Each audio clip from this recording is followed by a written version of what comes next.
Hello అండి అందరికీ. అందరూ ఎలా ఉన్నారు? మేమైతే చాలా బాగున్నాము. 3-4 రోజుల నుంచి వీడియోస్ అయితే అసలు ఏం పెట్టలేదు కదా, ఎందుకంటే ఫోన్ అయితే కింద పడిపోయింది, మళ్ళీ డిస్ప్లే వేయిందండి. మా బాబు అయితే ఫోన్ అయితే మళ్ళీ ఎత్తేసిండు.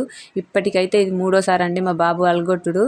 3 సార్లు రిపేర్ చేయించినాం కానీ కొత్త ఫోన్ అయితే తీసుకోలేదు. దీన్నే రిపేర్ చేపిస్తాడు మా ఆయన. కొత్తది కొనివ్వమంటేనేమో పైసలు ఇవ్వమంటాడు, కానీ దీనికి రిపేర్ చేయించిన డబ్బులతోటి ఇంకోటి చిన్నపాటి కొత్త స్మార్ట్ ఫోన్ అయితే వచ్చేదండి 3 సార్లు. మీకు తెలిసే కదా, డిస్ప్లే వేయించడానికి 2000 అయితే అవుతాయి.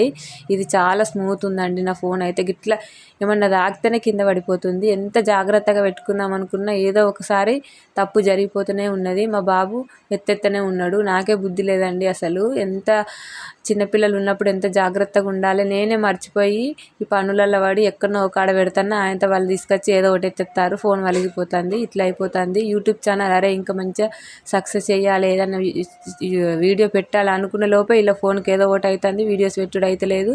వీడియోస్ పెట్టకుంటే ఒక్క సబ్స్క్రైబర్ కూడా పెరుగుతలేదు, మళ్ళీ వాచ్ టైం కూడా తగ్గిపోతుంది. అందుకే అసలు ఒక్కొక్కసారి అయితే పిచ్చిలు ఎత్తానండి ఫోన్ చేయబట్టి. అసలు ఎందుకు పెట్టినరా యూట్యూబ్ ఛానల్ అనిపిస్తుంది. ఫోన్ వాడకుంటే మంచిగా ప్రశాంతంగా ఉంటుంది, కానీ యూట్యూబ్ ఛానల్లో వీడియో పెట్టకపోతేనే మనసున పడతలేదు. అందుకే అనుకుంటాను యూట్యూబ్ ఛానల్ పెట్టకుండా అయిపో అని. ప్లీజ్ అండి, మీరైతే వీడియో నచ్చితే ఒక్క లైక్ చేసి సబ్స్క్రైబ్ చేయండి.